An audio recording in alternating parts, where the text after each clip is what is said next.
I had an abortion. Or maybe I didn't. Why does it matter? Abortion shame is very zeitgeist at the moment. Or, more precisely and far more happily, anti-shame is very zeitgeist. In the New York Times, in a number of online magazines, and on websites like 1 in 3, 45 Million Voices, and Exhale, women are speaking out. They are resisting the shame by breaking their silence about their abortions. But the success of this fledgling Speak Out movement is far from guaranteed. Indeed, if we want it to succeed, we are going to have to help. But before I can tell you what it is that you can do to stand up for women, I really need to take you on a bit of a 360 around shame. I need to talk to you about what it is, how it works, and what it does to its victims. So I thought what I would ask you to do is just actually stop looking at me for a minute and have a look around you. So look at your neighbours, smile at them, we're at TED, it's cool. And now focus a bit on the women. So just meet the eyes of the women and smile while I tell you that 1 in 3 of those women will have an abortion in her lifetime. Now, that would be true if this was an Australian audience, or a British audience, or an American audience. 1 in 3 women will have an abortion in their lifetime. And if you haven't yet, you can stop looking at each other now. Now, there are a lot of ways that I could have made that point. I could have thrown something like this up on the screen, and I could have said 1 in 3 Australian, American, and British women will have an abortion in their lifetime. I could have said, according to the World Health Organization, abortion, medical or surgical, is one of the safest and most common medical procedures. But it's not the same, is it? What if I had said, okay, have a look around at everybody in the audience, focus in on the women while I tell you that every single one of those women in the next 5 years is going to blow her nose? Not the same. That is shame. We actually aren't born feeling ashamed of anything. We're not ashamed of our nakedness, we're not ashamed of our bodily functions, or our sexual desires, or reproduction, or abortion. We learn from our communities what is shameful, and it is the real or perceived oversight of those communities that make us feel shame. Now, shame is about fear, but what are we afraid of? This is Brené Brown. She gave a fantastic TED talk, which I really commend to you, about shame. And when I saw it, I went scurrying off to find her academic work. And what I discovered was that according to Brown, what shame is the acutely anxiety-inducing experience that we are flawed and that others are going to find out. That we are flawed in comparison to other people, and other people are going to find that out. And when they do, they're going to demean us, or ridicule us, or judge us, and cast us out. So I've used that word cast out for a reason. And the reason is that I'm trying to underscore the fact that the consequences that people fear, the fear that shame that evokes in people, the consequences they fear of being shamed are very, very real. They're very, very significant. So in ancient times, if a woman brought shame on her name or her family or her community, she could literally be thrown out of that community, cast out. She could be stoned. In some places in the world today, that is still the case. In our world, a woman might be afraid if people find out that she's had an abortion, that her church community will evict her. Or she might be worried that her family or her boyfriend or her husband might throw her out of the house, or that her friends will start a whisper campaign about her. But the thing is that those fears all cut to something very, very essential about us, very, very primal. And indeed, that is why shame is such an ancient form of social control. because it actually goes to something that may be hardwired in us, which is this desire to stay in connection with other human beings. Shame evokes the fear of disconnection.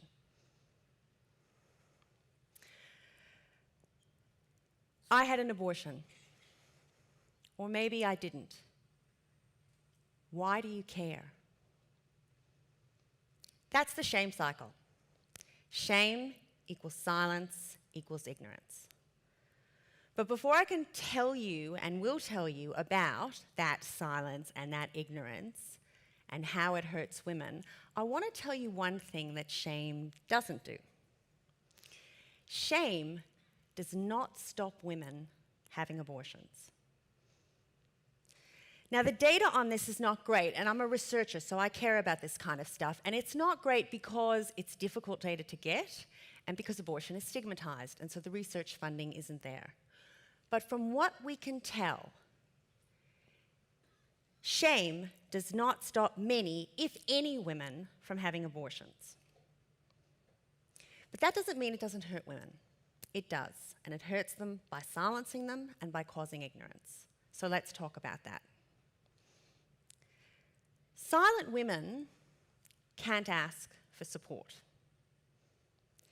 2/3 of women fear that if others find out about their abortion, they will look down on them. And so, nearly that number, 58 to 60%, don't tell their friends and their family about their abortion and talk about their abortion little or not at all. Silent women can't share information. So if I reach out to someone and say, oh my God, I'm pregnant when I don't want to be, I don't know what to do, and someone says to me, oh, you know, that's terrible, like that happened to me too, and here's how I felt, and here's how it went, and I went to this clinic and it was terrific, or I went to that one and it wasn't so good, but whatever you do, if you go to this one, be really careful, because across the street, there's a building that's dolled up to look like the abortion clinic, but it's actually not an abortion clinic at all. It's run by a pro-life agency. And by the time you even work out where you are, they will have told you a whole bunch of false information about abortion. They may have told you you're going to hell. And by the time you stumble out of there, you'll have missed your appointment. Silent women don't ask for the laws they need and deserve. And indeed, this was actually how I came into the shame issue, because I am an abortion rights activist.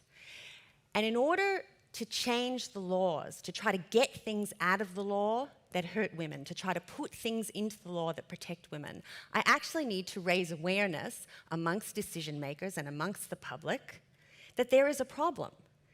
So if you think about any news item that you've ever seen or a newspaper article about some broad social issue, you'll see that it starts with a story. It starts with a story of a particular person. And that's so that it doesn't seem so abstract, and you can actually see that this broad social issue that's being spoken about is actually hurting someone. And that's why it is we need to make the effort to change things. But if I can't get women to tell their stories, I can't get things in the media. Or if I do get them in the media, I get them buried at the back of the news bulletin or the back of the paper where they have less influence. I couldn't even get women to come to Canberra and talk to politicians. And that means it's really hard for me to make some of the changes that I want to make. So you've got to ask yourself, if shame is so bad for women, then why is it still happening, and who is doing it? Well, the answer to who's doing it is the shame stokers. And the reason is that shame is a gift that just keeps on giving. Shame equals silence equals ignorance equals shame equals silence equals more ignorance equals more shame and more silence and more ignorance. And that silence and that ignorance is the fertilizer for the ground on which repressive abortion laws and policies flourish. So I want to give you a bit of a feel for what shame-stoking looks and sounds like. Because the weird thing is that women who've had abortions can hear it, and it is around us all the time. But people who aren't tuned into it can't hear it. So it's really important that you see it, you hear it, and you recognize when it's about. Okay, so here's some examples. And I should say to you that I could have picked from thousands. So this is really just a tasting plate. A legacy of unutterable shame. That was said by an Australian health minister who said that Australia's abortion rate was a national tragedy that left a legacy of unutterable shame. Vaginally penetrated when they got pregnant. This was said very recently by an American legislator who was one of a number who's trying to change laws, and indeed some of these laws have been successfully implemented, that require a woman who is seeking abortion to have an ultrasound. But you see, most women who have abortions have them very early on in pregnancy, which means that kind of usual ultrasound doesn't work. You can't see anything, it's all just too small. So instead, they mandate that a probe be inserted inside that woman. This is a non-medically indicated transvaginal ultrasound. The woman's doctor is forced to give it to her even though there's no medical reason for it, and she may have denied consent. And when it was pointed out to this legislator that in any other context you would call that rape, he essentially said, well, we don't really have to worry about those sort of women, because after all, they were vaginally penetrated when they got pregnant. And our final shame-stoking is abortion is a worse moral scandal than priests sexually abusing young people. This was said by a Catholic archbishop, again not long ago, to a group of young people. And I just want to stop for a minute on this one and just underscore what is really being said here. So what is being said is the moral evil that we need to concern ourselves about is not men in positions of authority and trust who rape children and or then cover it up. The real moral problem of our time is women who have abortions. So there's a couple of messages that the shame-stokers are sending us there. One message is direct to women who've had abortions. So what they're worried about is if they talk about their abortion, they'll be shamed and judged and cast out. And the shame-stokers are saying to them, you bet your life you will. You put your head above the parapet, Missy, and we will kick you in the teeth. And the second message the shame-stokers are sending is to all of us. And it's really a lesson worth learning. And it is this, that if you don't tell your own story, other people will tell that story for you. Silence does not stay silent for long. So, this is an optimistic challenge, right? And I've just dragged you right down into the mud. But do not worry, because we are heading up. And the reason we are heading up is because there is absolutely nothing that I have just told you that you cannot do something about. You bet. You bet. Communities cause shame, and communities can stop it. So let's talk about what you can do. Reach out. Women who've had abortions who feel supported experience less shame, and less of shame's noxious downstream consequences. So let the women in your world know that you are not a shame-stoker. That if they talk to you about a problem pregnancy or an abortion, you will not judge them. You will not shame them, but you will listen with empathy and compassion and let them know they're not alone. You can dance. At the end of this month in Melbourne, women and men are going to get out onto the street wearing t-shirts like that, And they're going to say exactly that. We are not shame stokers. They are going to say to women, we want to stand up for you and against abortion shame. And we are hoping, Reproductive Choice Australia is hoping, because we're organising this event, we're desperately hoping it's going to catch on like wildfire. We want it to go right around the globe. We want communities everywhere to pick this sort of positive, uplifting message to send out to the women in their community that says the time for shame is over. And if you can't get to one of those flash mobs, and or if you do go and you want to do something else, you can actually take precisely that pledge online.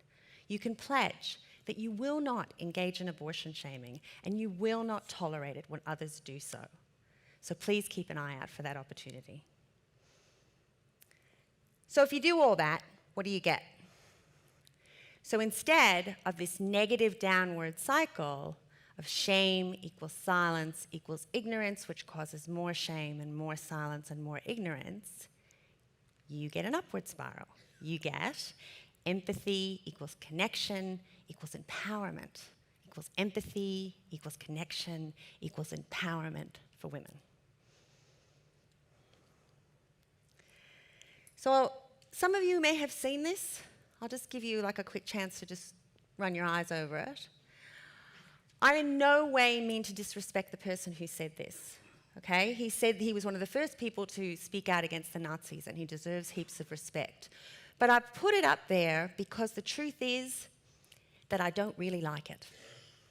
And I don't really like it because even though it's true, even though it is true that one of the reasons we act morally is because we're worried that if we don't stand up for people, women who have abortions say, that women who have abortions won't stand up for us.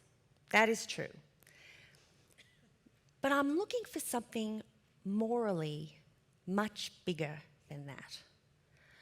I'm looking for something more Lady Diana, who in the midst of the AIDS crisis, when people were seeking to shun and stigmatise and judge and cast out anybody who was thought to have the virus and gay men, she started reaching out her hand to touch those people and to shake their hands. I'm looking for something more like the King of Denmark, who the apocryphal story goes, when the Nazis came into Denmark and said, you have to brand all your Jews with a star, he said, well, fine. But if that's going to happen, I'm going to wear a star too, and so is every Dane.